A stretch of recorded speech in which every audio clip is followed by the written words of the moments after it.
How you doing, everybody? Today I'm going to show you the new bass boat project. Had it for a couple months now. Done a little bit on it, and I plugged the tire.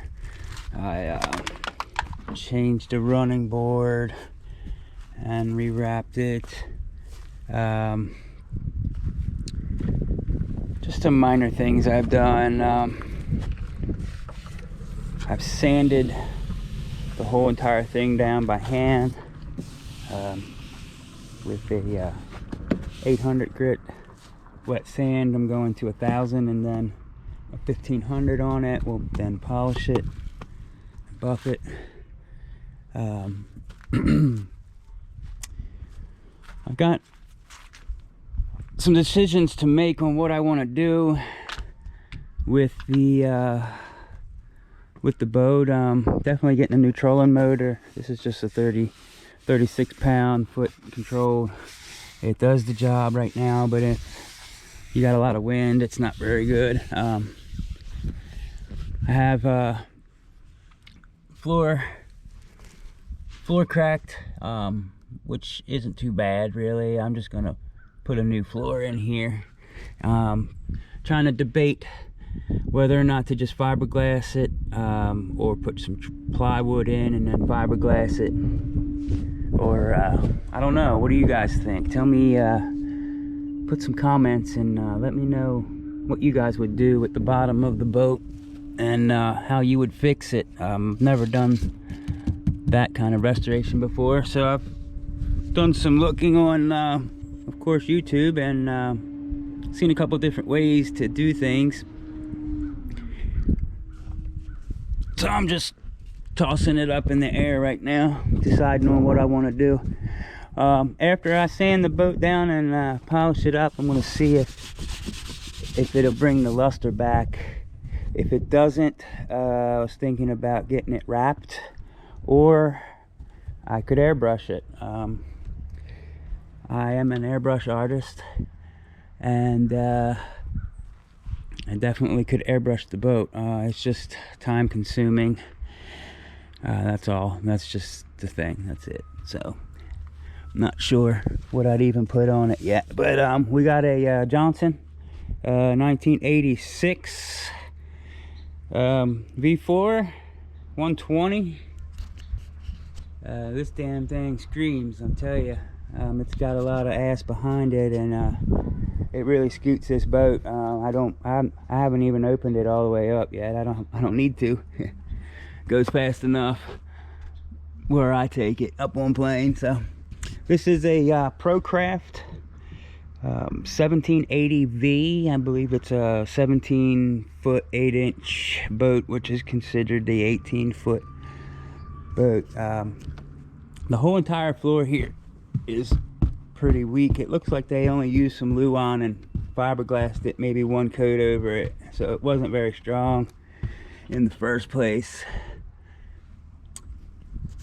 I'm also debating on closing some of this in, extending this deck out, which could help with this floor restoration as well. I'll probably do the floor first anyway, but just for strength.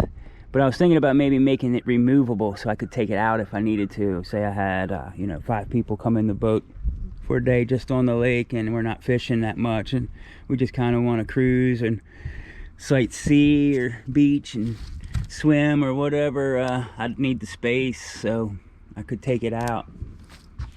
That's another thing I'm debating on. Let me know what you guys think about that as well in the comments below. I've had her out about 3 times now. I think I've had her out 3 times. She does great. Had some motor work done right before I got it, and changed the impeller, some lower unit oil, new plugs, new head gasket, new wires.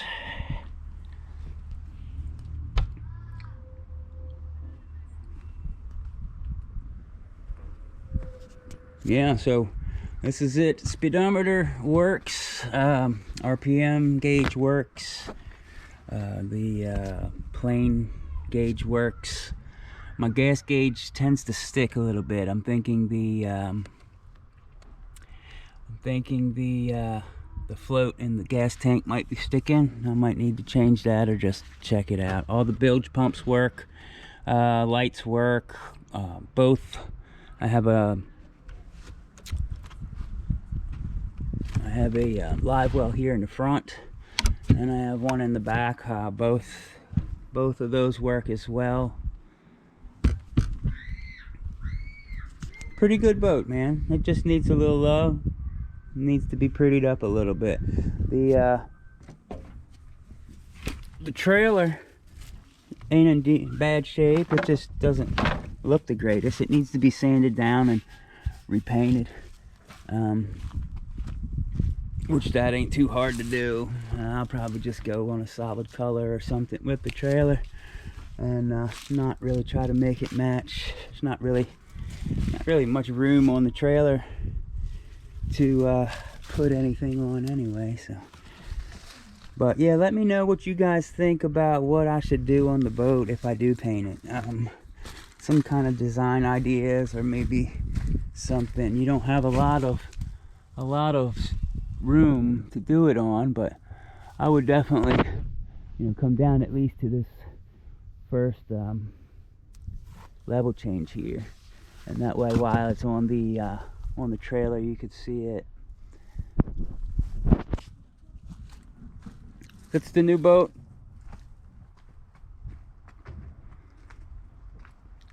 Gonna get new seats, gonna get some new pole seats, deck seats as well.